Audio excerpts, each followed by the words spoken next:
All right, good afternoon, everyone, and welcome to the May Lunch and Learn. As many of you know, my name is Christine Flynn. I'm the Illinois Works Pre-Apprenticeship Program Grant Manager. And today we are joined by Natasha Telger and David Garvey from the Center for Workforce Development at Southern Illinois University. Together, they are going to walk through the creation of a participant profile and touch on a few of the updates that have been made since our last training on IWRS in February. Once the walkthrough has concluded, we are going to move into our Q&A period. So at that time, feel free to mute yourself, ask your question, or you can go ahead and place your question in the chat. And like our other lunch and learns, this session will be recorded. So anything that is discussed here, this entire walkthrough will be available to you and your team on the Illinois Works Partner Guide in just a couple of days. And if there are any questions throughout the session, please feel free to throw them in the chat. We are a little bit limited on time in these sessions, so I just want to make sure that Natasha and David have time to get through everything they want to discuss with you. And I also, just one final note, will be adding a survey link to the chat at the end of today's session. We've done that a couple of times now in some of our other lunch and learns, and I have found it to be very valuable as we continue to improve these sessions and gather new information about what you all might be interested in learning more about. So please also look for that. And without further ado, I'm going to go ahead and I will hand it off to Natasha to start our session today. Well, thank you.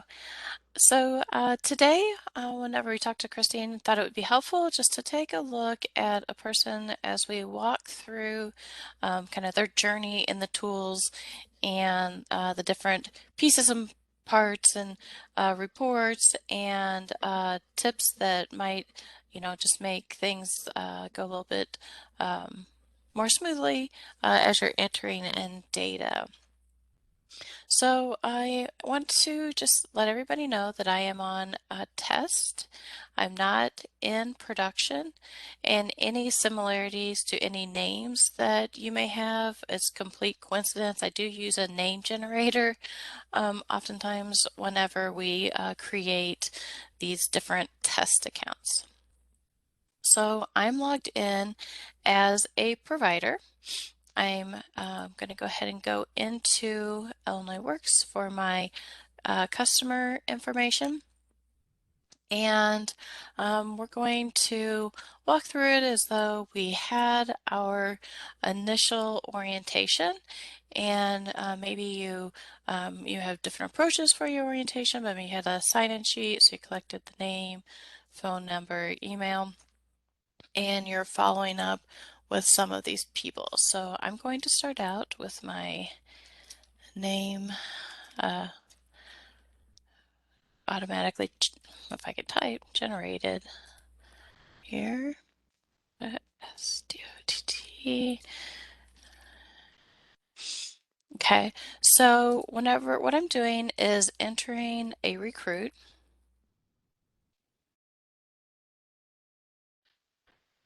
And you can see the starred items are required.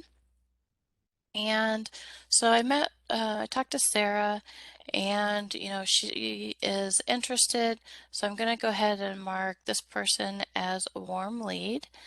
And if I needed to maybe follow up, maybe I talked to Sarah and she wasn't interested right now, but I still wanted to talk to her. I could put her as maybe a cold lead and put a follow-up date.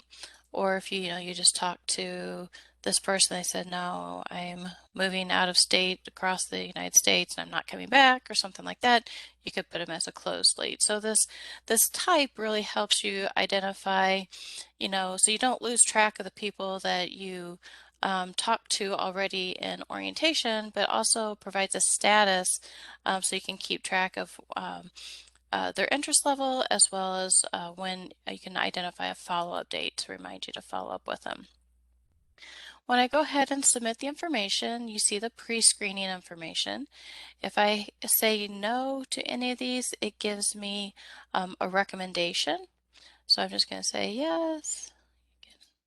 I said yes. Do I have a high school degree? Yes. 18 years or older? Yes. Illinois resident? Yes. And then we want to know, how did they hear about the program? We're going to say friends or family.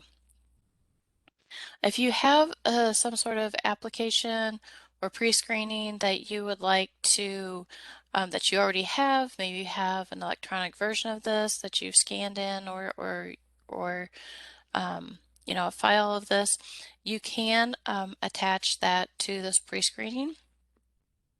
And then we come down to the pre-screening results. So let's say that for whatever reason the person didn't meet the pre-screening requirement, then you'll see that these fields changed a little bit because I said does not meet pre-screening requirement. It says was referral made, not required, referred to ABESL, or referred to a different industry. So those again would just depend on how they answered in your conversation with that person. If I say that they have meet the pre-screening requirements, but they're not participating at that time, you still enter the pre-screening.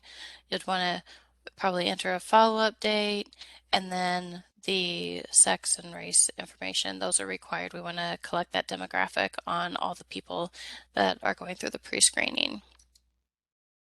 And then finally, let's say that this person does meet the pre-screening requirements and they are interested in participating. So we'll just say that this took place on the 13th. I don't really need a follow-up date because I'm probably talking to this person right now. And so we'll enter that information. And so whenever you go through this process and you basically go from, a warm lead to hot lead, you're going to go change them from an inquiry to an applicant at this point. And so what we've done is we've taken the information that you've already entered into the system, and we're going to use this now to create an Illinois workNet account. It's either going to create an Illinois workNet account or it's going to search the system to see if an existing Illinois workNet account already is in the system. We don't want them to be a couple months old. So I have my standard date of birth, my standard email.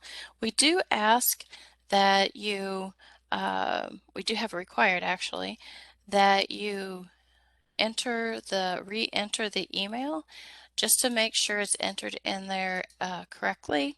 This is used for different, if there's any notifications or password reset, we want to make sure that we have an accurate email. This particular account that I'm logged in as only has access to one one location, so I'm associated with Macon County, so that's all I see. And then I'm going to go ahead and enter the zip code, and I'm going to search for an existing applicant. So you can see that this person has a new account that's been created. And what it's going to do is check for the name, date of birth, an email, and if there's a social security number in there, then we can check against that type of information.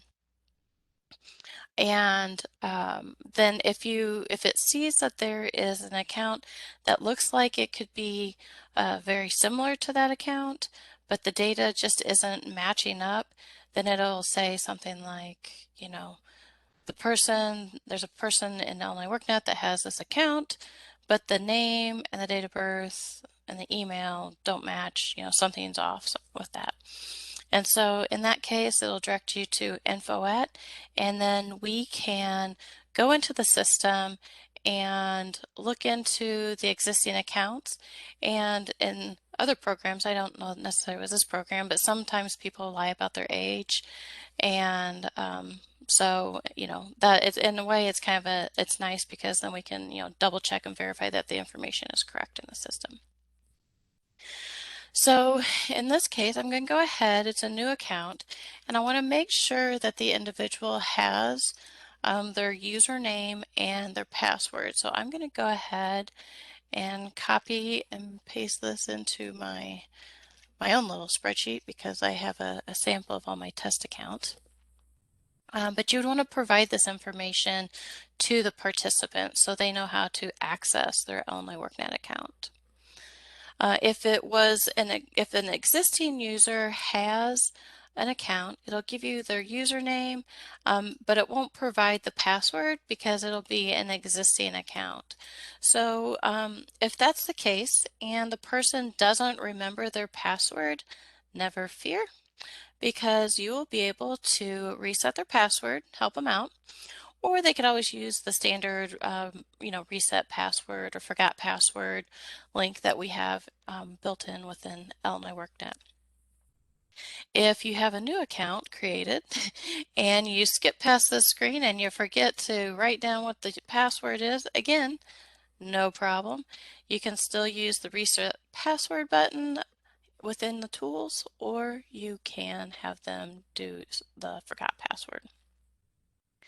One of the other reasons why we go ahead and create this account at this time is it skips a step. The person doesn't have to go in, create their own account and verify the account and everything. So this just really streamlines the process and by generating that account for you. All right, so we're going to go ahead, and you could add a next applicant, but we're going to go ahead and complete the initial application with this person. So let me go get my test address here. I'm going to go ahead and enter this. I'll put Bloomington, Illinois, put in a phone number. I missed something. There we go. Mobile. And then we have the date of birth that carries over. If you needed to make any adjustments to these, you could. Military status, marital status. If you need to make any updates for these items as well, you can do that. You want to say, well, you ask them, but do they authorized to work in the United States? Yes. And you can go to the next page. You want to identify their highest level of education. And then we do have like this other question just to verify that, yes, they do have their GED or diploma. Have they ever participated in a pre-apprenticeship training before?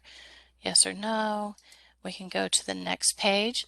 As we go through the initial application, you can see that we have little check boxes across the way to indicate where you are within this application. If you needed to go backwards, you can select these links to go to the different sections as well. So we're in the other considerations group. And you can say, yes, I have a driver's license. None of the above apply to me.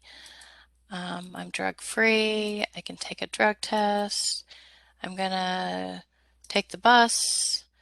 I can participate in a training delivered in English. I meet this criteria. I'm able to meet the time criteria. I'm going to save and go to the next page.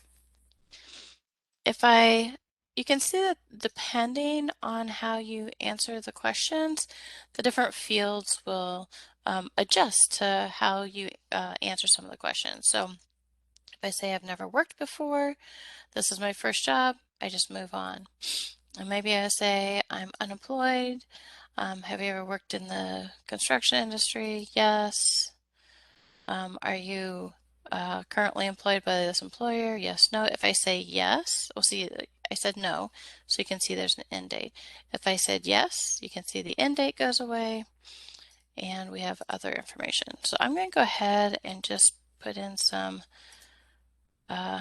dates here, and some information just so you can see it on the summary. I'm going to do this quickly. I cannot type and talk, so bear with me.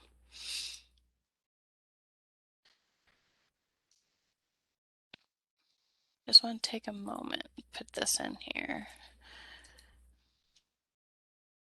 I don't know.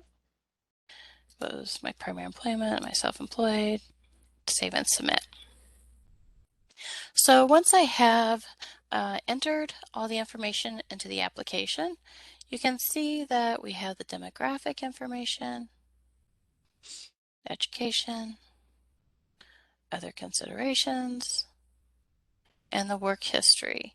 So in any of these sections, if you notice that there is an error, you can always return back to that section and update the information. I can collapse all the sections, I can return to my intake page, and then I can continue on from there. So when you go to the intake page, you'll see we have it laid out to try to, just like, guide you through this process of the different things that need to occur. So the first one is complete the application. If you want to see the pre-screening information, you can select the link to see the pre-screening information. You can view the application. You'll see those links and you can see when it was completed. We also have step 2, complete the interview using the interview sheet. You can open this up. In my computer, the way I have everything set up, I guess, I'm not able to easily like update it on the screen. But what you can do is download the questionnaire, save it, and then, I go to my downloads. Oops, that's going to open up in, oh no, it did open up in Adobe. I can open it up into the screen, and I don't know about you, but like I can't just easily type it in here, but I'm sure there's, you can use different however your computer's up. I have to do this fill and sign button, and then I can say, this was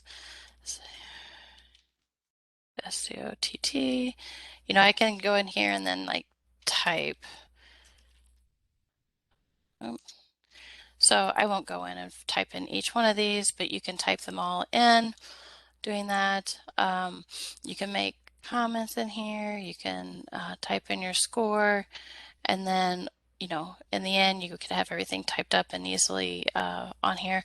I don't know, Christine, if they do this approach, are they allowed to just type in their name for the signature, or do they literally have to sign the interview form? Yeah, so it's actually not a fillable PDF form. Mm-hmm. So most of the time it's downloading it and printing it off, and then they're taking notes. Since this is completed in an interview session with a participant, the preference is to not have a computer between you and the participant as you're interviewing them. So most of these are going to be handwritten. Okay. So downloading the questionnaire and then printing it off would be the ideal. Okay. So you download it, print it off, and then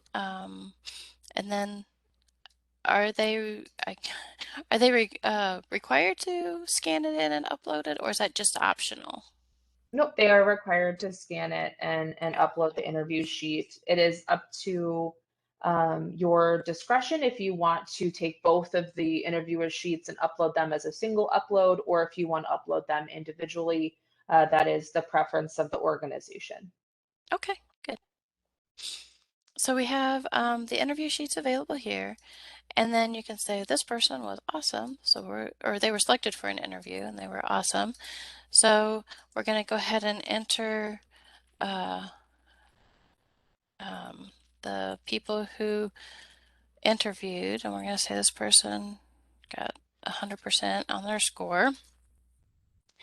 So you can see who interviewed, what the score was, and then you can go to the um, interview sheet, click on that, and you can see I named it left the name, and I put the person's name with it, so I make sure that I put the right interview sheet with the right person, because I know, at least from my own experience, that can get hard to kind of when they all start having the same name. So a way that you can easily identify the person and make sure the right interview sheet gets uploaded with the right person. Um, and then maybe like combined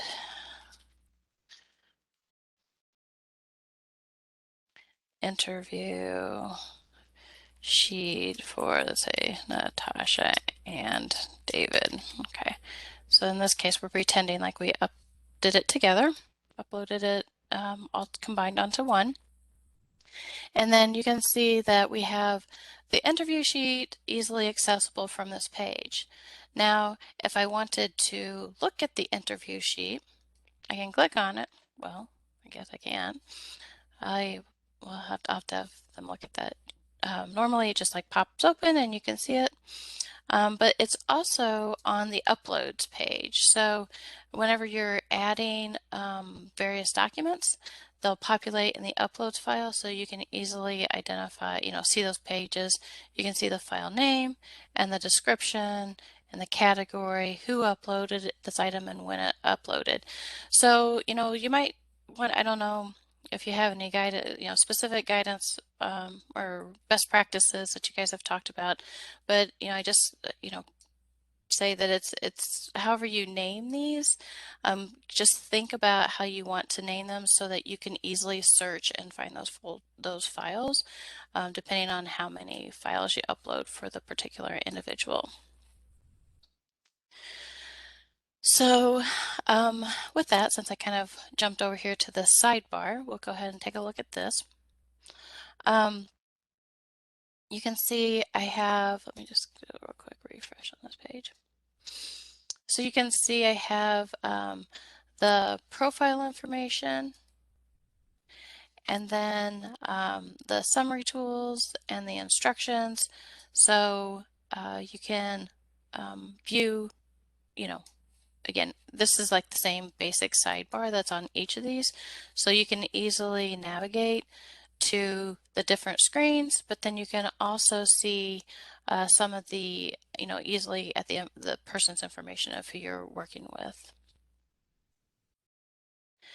All right, the next area is the wraparound support services, and this has a series of questions, so we're just going to answer them so that it populates everything. So does this person feel confident that they can pay this? No. Do they have reliable transportation? No. How do they need assistance? We're going to say they need gas cards. Then do they have anybody that they need to provide dependent care to? Yes.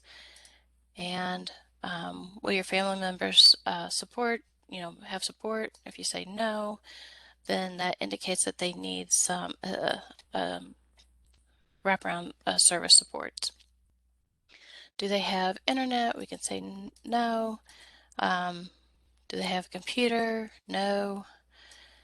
Let's say, are they interested in a mentor? Yes. Do they feel confident about their ability and financial literacy? No. Yes, they want alumni working. We'll just say no, they don't need any. So when I save those items, now you see it says wraparound services, support services have been added to the participant's career plan based on the response to the screening questions. So what we wanted to do is try to streamline the process for you. So based on how you answer these questions, like the message says, it's automatically going to be added to the plan.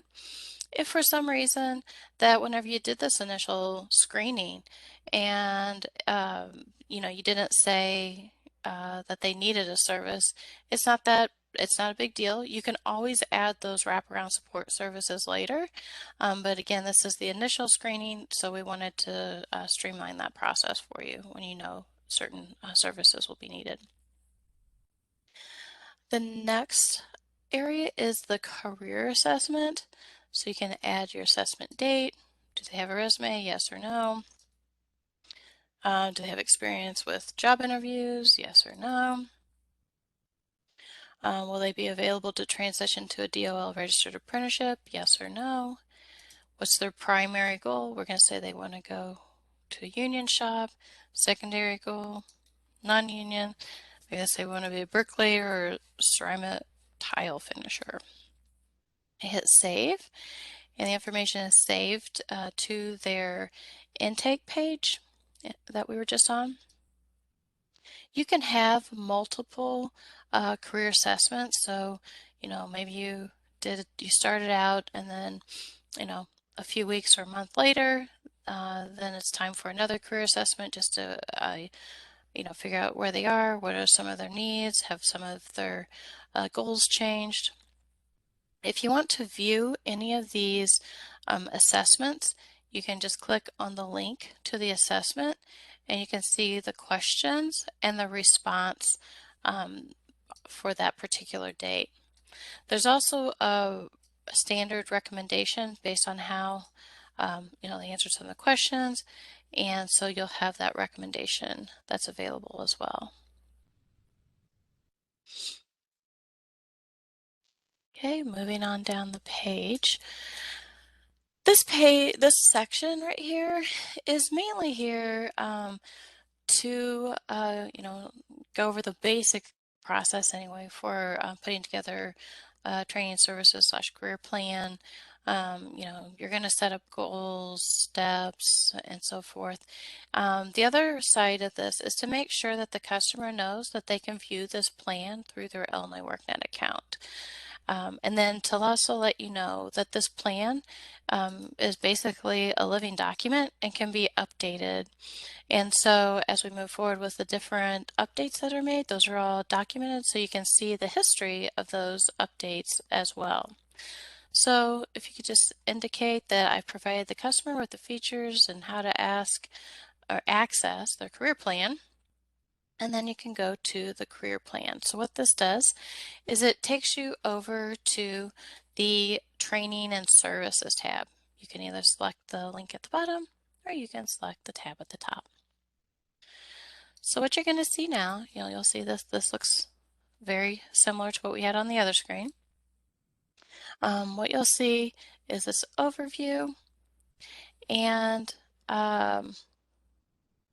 you can see that we have the training services, the wraparound services that are pre-populated.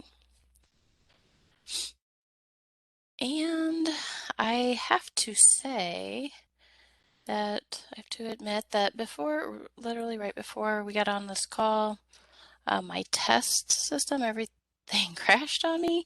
And so I'm now that I'm back in this with a new person, for some reason,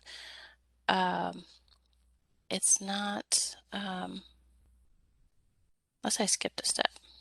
Make sure I didn't skip a step, do my own troubleshooting here. I did skip a step, so never mind. I never enrolled them. I apologize. So see that, so there's the troubleshooting. So if you skip a step, and I thought I was going through them kind of slowly, but I got sidetracked apparently. Whenever they need to be enrolled, and I missed that. So let me go ahead and let's see, Sarah, which one are you? Sarah Stott, 10, 29, 3, 4, 5, 10, 29. And then you can select the cohort and the enrollment date and hit save. And then you can see that this person is enrolled in the program. Let me go ahead and refresh the page, and you can see that their social security number, the last four of their social security number, showed up as well. So now when I go back to this page, there we go. My training services are there. And the training services that you see here were auto-populated because in our test site, these are the custom modules that you have. So you can go ahead and, again, these are going to be completely different depending on, your location and how you have your training services set up. But I'm going to go ahead and click on Module 3, Blueprint Reading. And when I come in here, I'm going to go ahead and I'm going to say that this person, let me just step through here slowly so I don't miss anything again. So you'll see that we have these different tabs across the top, and the very first one is like your default tab, and you can see that it's already assigned to the goal of training services. We do recognize that training services isn't technically a goal, but what we wanted to do was to be able to set up the career plan or the services and training tabs so that you could easily organize the person's services by wraparound services, training services, student support services, transition services. So we also, wanted to automatically populate your custom services. So this is an example of that. So you can see it's with the training services. So I'm going to leave it there. I'm going to go ahead and put a plan start and end date, we'll say.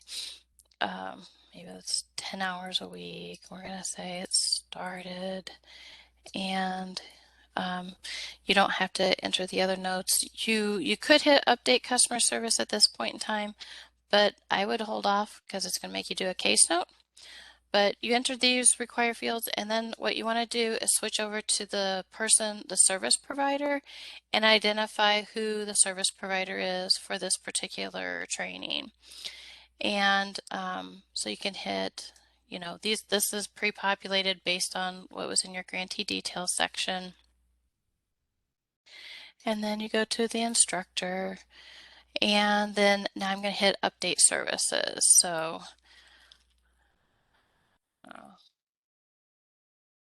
initial training plan, and you're going to put, a meaningful case note in here. And so you can send these case notes as a message. So if you really wanted to, you could say, hey, Sarah, I've signed you up for the blueprint reading, and this is the information that you need to have when you come to, this training. You could send that as an email, and if that's the case, you could send it to the customer as well, or you could just simply save it as a case note without sending a message or an email. So that's what I'm going to do. When you see this green bar up here, you know that that service information has been saved, and it's been added, updated in the career plan. Now there are some additional tabs. We have attendance. You can see it pre-populates it with what's in for each week, and then the hours that they have. We have post assessments and earned credentials as well. So let's just take a quick look at attendance, because this is something that has come up from some people, and I want to show you how to get to it in production. So I'm going to log into my actual production account. I'm not going to show any real people information, but I just want to show you how to get to the attendance, the group module piece for attendance. So I log into my Illinois workNet account, and I see my dashboard. I go right down here to attendance. Whenever I go to attendance, I can select my provider, the activity, the date, and it'll populate the people. I'm not going to do that right now, but I will do it in test. So let me put up my test link so I can show you what that looks like.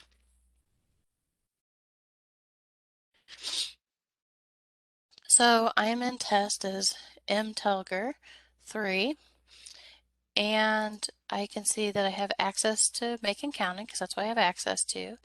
I can see that these are all my Macon County ones, and I believe I just added that person to Module 3 Blueprint Reading.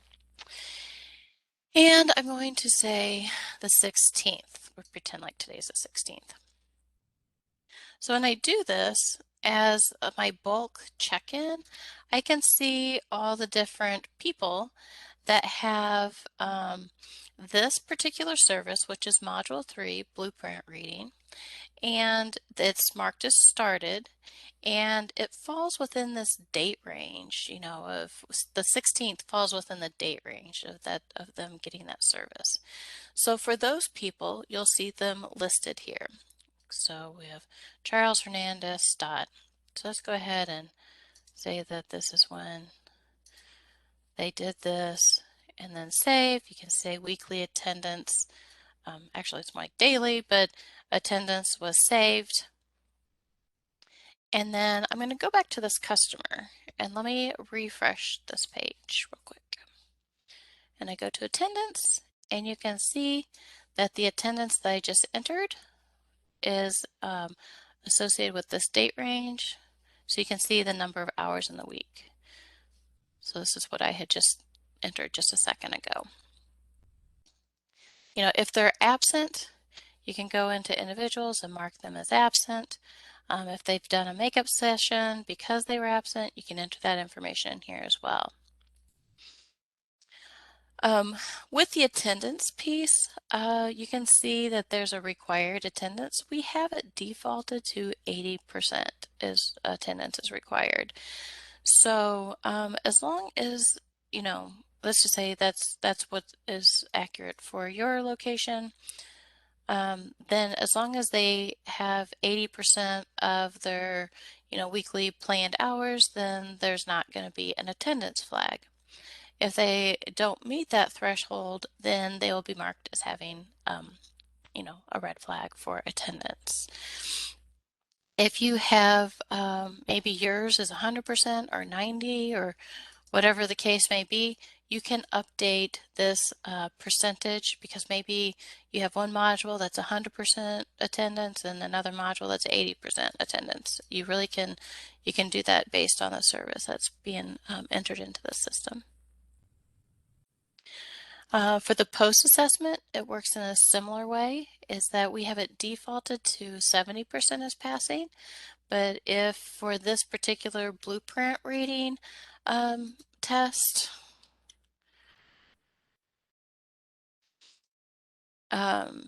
if it needs to be higher than 70%, then, you can, let's do this. You can see that we entered the score, and in this case, they would meet the threshold. If I had changed this to 90%, now they don't meet it and they would have a red flag. You can add in multiple post assessments because maybe it's a retake, and it's going to take the highest score for this particular service and compare it to this threshold. If you accidentally put in the wrong assessment, no fear. You can just use the little X and remove that post assessment.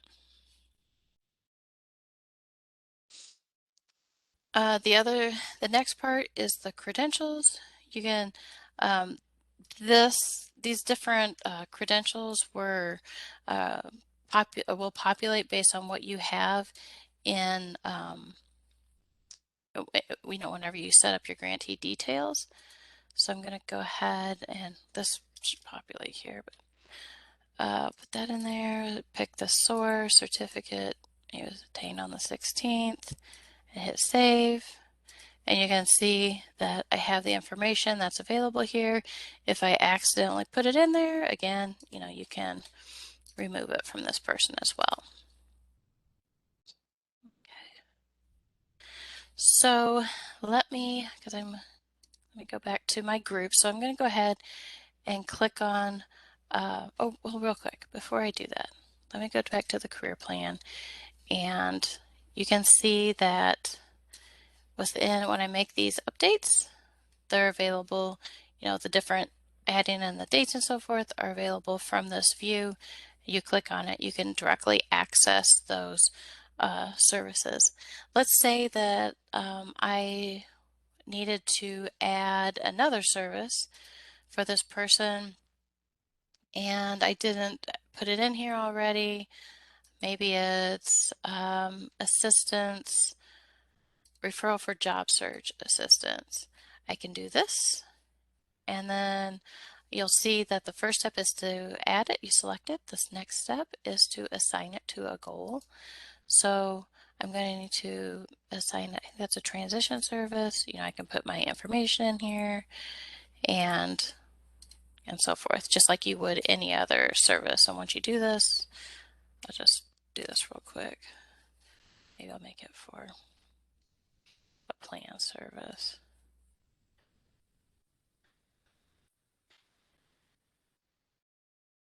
And then update the customer. So I'm just going to type some notes in here. Oh,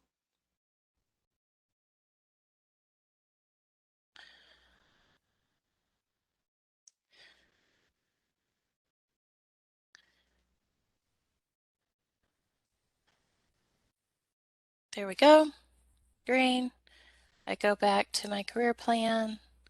I can go down here and you'll see that now that is available in my career plan too. So as you add those other services manually, you can, once they're added then and assigned to what we call these goals, then you can see them in this overview screen. Okay, so real quick, because I'm getting close to running out of time, I want to give you guys a chance to ask some questions. If I want to go back to my customer list, I can always just go to groups. We're going to look at the Illinois Works group and then the student needs report, because I want to show you that. And the student needs report is going to look at the different flags. So absent, post-assessment, I'm going to go with any flag. So we'll go ahead and throw this in here. And you can see that I have Gail has an absent flag, nothing with the post-assessment. Looks like Barnaby has a blueprint reading that has an absent flag and a post-assessment flag. So one of the things that you can see here is that if I go to Barnaby, then I can go directly to this place where I need to do the editing. I can click on the link. It's going to take me directly to that service. So like, oh, they had an absence flag. So I need to go in and update this person's absences. Or they have a post-assessment flag. The passing was 95 and they only have 80%. I need to have this person do another post-assessment, or I just simply need to update the data by entering in the other post-assessment. So we have those people. Let me go back to SU dot, and we'll search for this person real quick. Go to Sarah's account. We have the overview page. We're refreshing. If you the first time you this checks does a refresh and checks for data on at night. I don't know, sometime in the middle of the night. And so if you're just adding a person, you just click this refresh status and it'll do the person, on demand as an individual.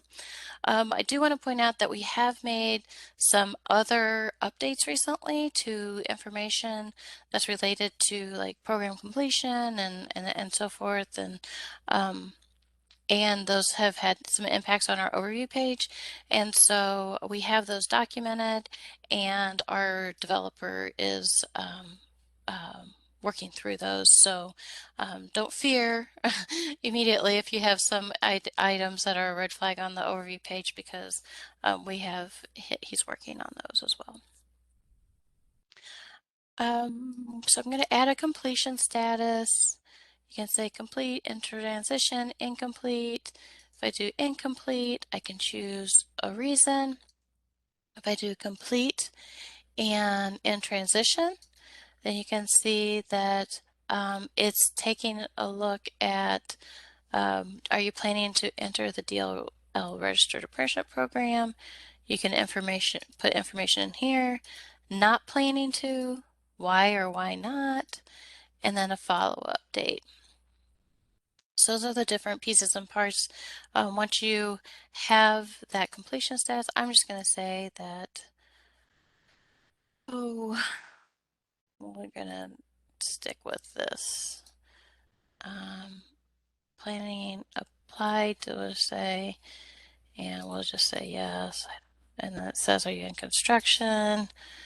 We'll say yes. Are you going to trade? Yes. What's the union status? We'll say unionized. The benefits, yes. Is this my primary goal? Yes.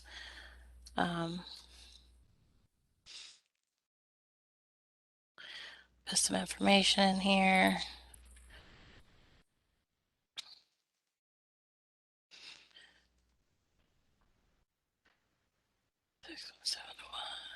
And then save. Added. Put some case notes in there, of course. add the case note. And so when I refresh this page, you can see that it's complete and transition. You can view the baseline information. You can see when my next follow-up date is.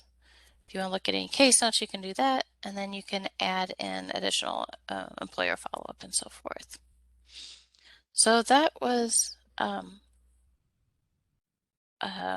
overview of the system.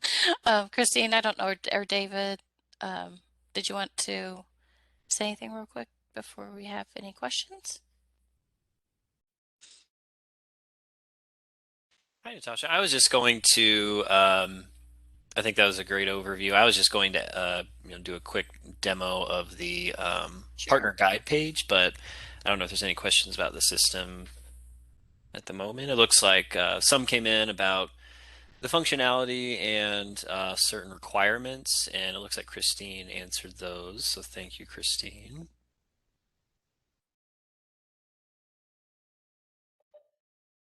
Yeah, no problem. So David, you wanted to go over some items, or were those all covered that you wanted to address? They should be, okay, great. I have the screen share here now. So, as a supplement to the system itself, we have a partner guide on Illinois WorkNet, and you can reach it by entering the URL illinoisworknet.com/ilworks, or if you're on the Illinois WorkNet page, you can select this partners icon at the top and then scroll down to program guides for partners and select Illinois Works, and that'll take you here. And this is just the landing page, the overview page talking about Illinois Works, and we have a couple links here to the Customer Support Center to access the reporting system for Illinois Works. This first icon here will take you to that reporting system, and I'm able to select all the intermediaries and providers, but for instance, you would just select your intermediary and provider and customer status, and you can come back in and pick up where you left off, you know, uh, with that process for the customer for intake, updating services, and so forth. The video tutorials and training materials page, if you click this, this will take you to a page here. At the top, we have brief videos on different steps, many of which Natasha covered. They're just short videos that talk about how to go about that process, such as adding case notes, working on grantee details, adding a training program, adding services for customers, adding customers, the intake process, managing services, and more. And we'll continue to update this and add more to it. And if there are any steps within the Illinois WorkNet or Illinois Works reporting system that you'd like a video on, we can certainly make videos for that. And below here, which I believe you may already be familiar with, but these are the webinars, such as today. There's previous sessions and previous lunch and learns that have been recorded. They'll be added to this playlist. And then the full list of resources page. We have updated this, so for in addition to the videos, we also have instructional documents on several different topics within Illinois Works.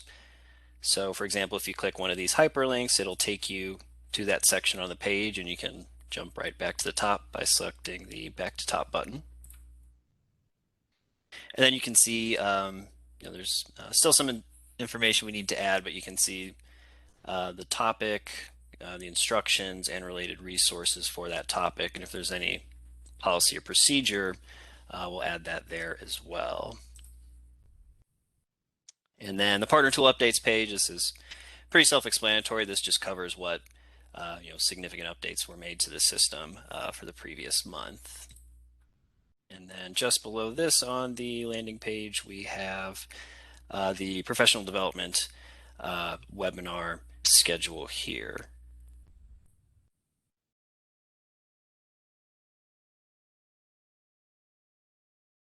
And that is what I wanted to cover. I don't know if there are Any questions that came in the chat? I think there were some that popped up.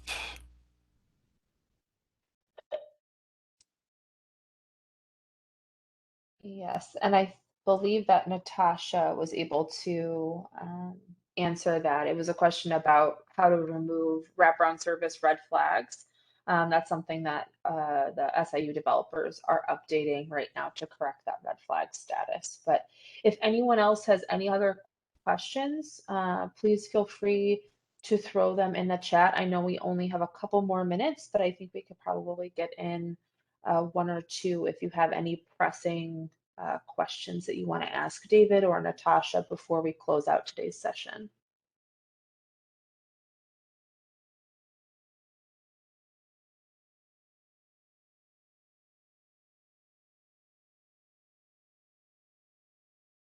Okay, I am not seeing any others coming into the chat, but I am going to go ahead. I'm going to put David's email address in the chat. So if you do have additional questions or questions that might be just a little bit more in depth for your team, please feel free to reach out to David. He is kind of our liaison for IWRS and can help answer questions, or if there's something in the system that is confusing you, he can kind of look at it on the back end. And then just to close out our session, since we are ending a little bit early here, I would really appreciate if you can take just a minute to head over to this link. I just put the SurveyMonkey link in the chat. If you would not mind just taking a moment here and filling out our survey. This is really important to us. We do use this feedback to not only set up future lunch and learn topics, but to make these sessions as helpful as possible. They really are designed to kind of help enhance your program, help walk through any issues that might have come up. So I would really appreciate you taking the time to do that. Hey, Christine, we did have one other question. Oh, great. I It didn't says, see it. yeah, it just popped up while you were talking. It says, Yeah, could pre and post assessment be taken on the same day? a pre and post assessment. Is Like, that for an right, like, individual module?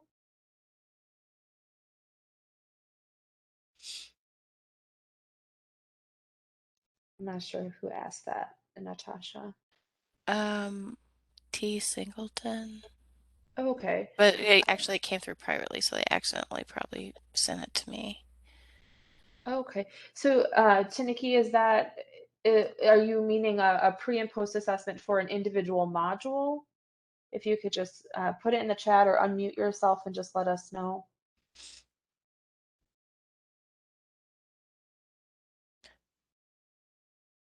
They might be having a computer problem because it's the first part of that was my computer froze. Oh, wait a minute, it says no. There you go, you can see it. Okay, it's a part of the assessment career plan tab. I So, think what they're talking about is the module when I went over and showed, like, for blueprint reading. Is that what you're saying when I did the example of blueprint reading, pre-assessment, post-assessment data entry? yeah, that might be, yeah.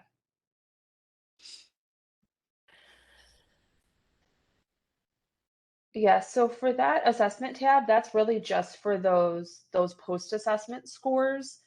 If you do a pre-assessment, that's great. But what the system's going to be looking for there is that post-assessment score. So that would really be the only, that place would be the place to put your post-assessment score only. If you wanted to track the pre-assessment score, you could certainly put it as a case note or something like that. But that area of the module should just be kept for post-assessment scores. All right, do you see any other questions in the chat, Natasha? I don't think so. Okay. All right, well, thank you everyone for attending our session today. We will close out. Again, if you have any additional questions, please feel free to reach out to myself or to David. And if you could just take a moment to take our survey, that would be greatly appreciated. Thank you so much, and I hope you all have a great rest of your week. Thank you.